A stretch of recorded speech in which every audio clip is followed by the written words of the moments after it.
Wavivu, watu wengi ni wavivu. Huwezi kupata matokeo makubwa kwa uvivu, huwezi. Wakati mwingine hata kama una mfanyakazi, kuwa wewe mfanyakazi. Wakati mwingine hata kama wewe ni bosi, kuwa mfanyakazi ili uone matokeo. Uvivu unatesa watu sana. Mtu anataka tu alale, amke, hela ziingie. Unajua mimi sasa hivi nipo kwenye biashara ambayo na tu ndani. Na alaje ndani? Mungu anasema fanya kazi, wewe na alaje ndani? Mungu mwenyewe anasema asiyefanya kazi asile. Maana yake fanya kazi. Na huu ni adui mkubwa wa watu weusi wa Afrika. Nenda kule TikTok, unakuta mdada akapanua miguu, mapaja yanaonekana. Tap tap screen, share live to my gift. Una lips nzuri. Mama yangu hizo. Mama yangu ndo amenipa. Kwa wapi nije? Njoo DM. Anajiuza. Sababu huwezi kukaa mapaja wazi upo TikTok. Unafanya nini? Unajiuza. Uvivu. Na mtu anakaa TikTok kwa asubuhi mpaka jioni. Ingia nusu saa, lisali moja, fundisha watu, enjoy, make fun na nini. Asubuhi mpaka usiku. Unafanya nini? Na ili nikufundishe wewe Mtanzania na Mwafrika, hii simu hii imewafanya watu wengi sana kuwa maskini. Mitandao ya kijamii imefanya watu wengi sana kuwa maskini. Huwezi kuwa muda wote kwenye simu hivi, huwezi. Hebu niambie, nani hapa anaweza kukaa masaa 3 bila kushika simu? Yaani hata ikipita ndege tu, wewe niangalie. Ndege gani? Ngoja ni Google. Na tumekuwa waandishi wa habari nchi nzima sasa hivi. Kila mtu ripota. Sasa utapata wapi muda wa kufikiria, kuinama chini ufikirie? Kipe kichwa muda wa kutafakari nini ufanye kipya katika maisha yako ili ukimbizane na umaskini. Inapewa lawama mara kibao, hapokei simu, haujibu message. Sasa mimi ndasali saa ngapi? Kwa hiyo mimi sisali basi. Niwe online muda wote. Nisisali. Ni neno ambalo Waafrika watu weusi hawalipendi, la uvivu. Lakini tukubaliane kweli, utajiri hautaki uvivu. Mafanikio hayataki watu wavivu. Mafanikio, kijana unanisikiliza popote ulipo duniani, ili ufanikiwe katika maisha, kwepa uvivu, fanya kazi, mwaga jasho. Ya msingi, walioferi shule sekondari wana 90% za kufaulu maisha. Maisha yanataka kukosea.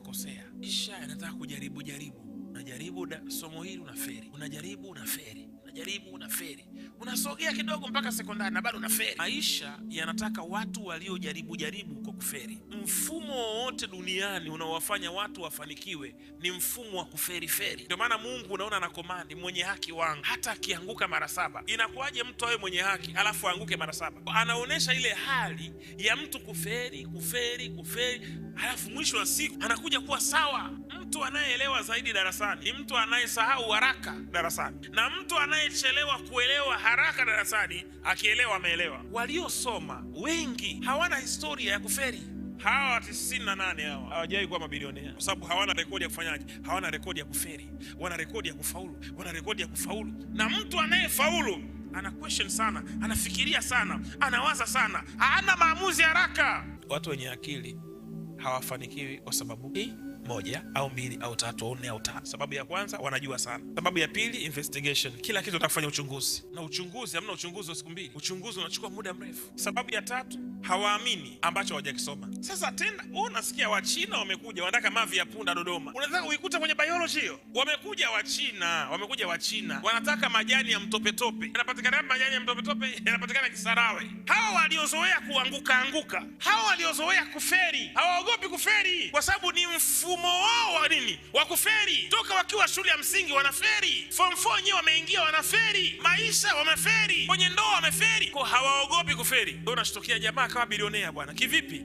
Hakuogopa kuferi. Ndugu zangu wasomi, msiogope kujaribu. Punguzeni ujuaji na kujua sana. Hii biashara nimeshawahi kuisikia, alafu hawafuatiliagi biashara loko. Mara nyingi wao wanataka vitu vikubwa. Ndio bana ni ngumu kumchukua msomi wa PhD ukamlipe 200,000. Hakubali. University of Dar es Salaam ana PhD ukampe 3,500,000. Hataki. Anataka mshahara kuanzia milioni 2. Kweli ndio haki yake kwa sababu elimu yake ni kubwa, lakini mtaa utaki hivyo. Sasa hayo ni ya shule. Mfumo wa dunia utaki hivyo. Akiamua kutoka nje ya box, akaamua kutumia combination 2, si ndio? Combination ya usomi na combination ya mtaani, huyo mtu kutajirika inakuwa ni inakuwa sio kitu kigumu, inakuwa ni rahisi, lakini kinachowafanya wasifanikiwe ndio hiyo. Sasa ujuaji uliopitiliza, kuogopa fursa ambazo zina aibu.